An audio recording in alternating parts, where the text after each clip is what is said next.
He's gonna dance now. I used to be able to dance pretty well. So I actually have to restart because Mola wanted me to do some bull jokes. So here we go. So, getting old really sucks. I'd rather deal with acne than arthritis. I went to the doctor. He took some x-rays. Everything was hurting. He says to me, you have arthritis from head to toe. And what you have to remember is arthritis makes everything stiff. Not everything. You're getting old when your balls are longer than a CVS receipt.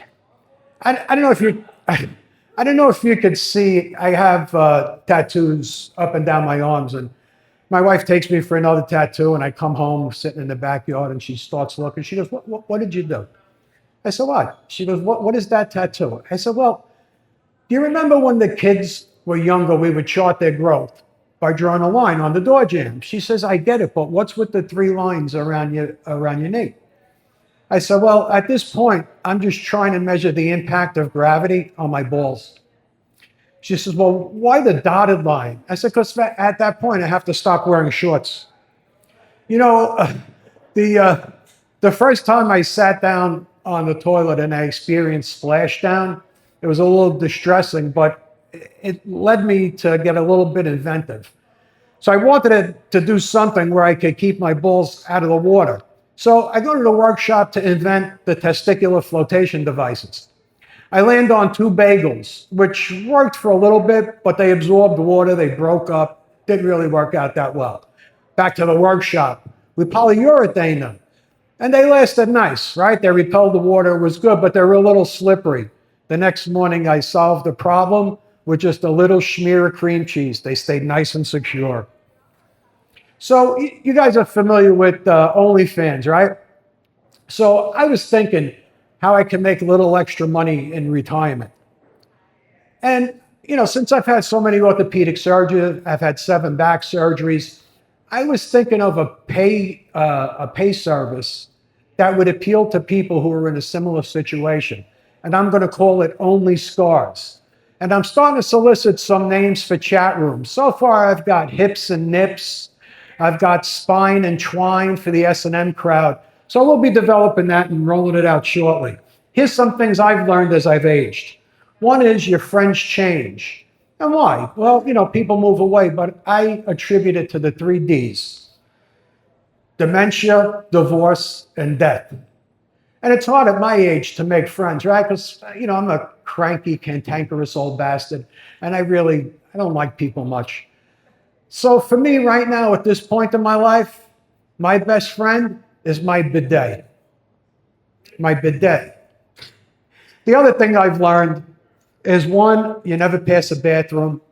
2, you never waste an erection. 3, never get on the floor without a plan to get back up. And 5, never, ever, ever trust a fart.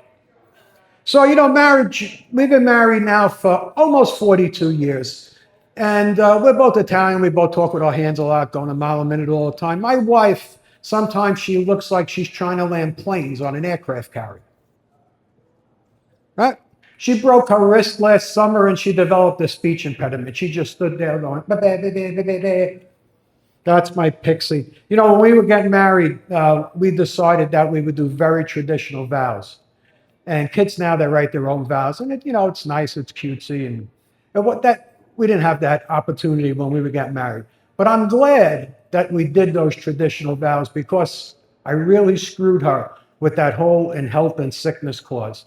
How are we doing on time, Marty? Oh, okay, good. So, we we've done a lot of different things over the course of 42 years of being married. And one of the things I've learned is the most frightening words at any marriage: "I was thinking." When we lived in New Jersey, I was thinking we would change a sliding door and put in a French door. Next thing I know, I got a contractor at the house and we're putting an addition on. I was thinking that we would go to Italy for a couple of weeks. Well, now we're going for a month, and the pre-trip planning and shopping has begun. We've got a steady stream of Amazon guys showing up every day. Then we've got a steady stream of returns going out the door the very next day. I decide that I'm going to take some language lessons. So I do this thing called Duolingo. It's an app, right? And you know, the first few days going nice and easy. And then suddenly it starts getting a little bit more complicated. They want me to conjugate verbs. And, you know, it turns out that all I really accomplished was getting a second Italian woman in my life that's going to yell at me all day long.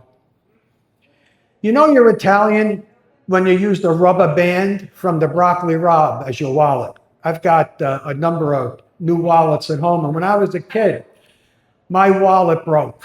And I went to my grandfather and I said, "Hey, Papa, I need a new wallet." He reached in the drawer, threw 20 rubber bands on the table and said, "Hey, pick the color you like."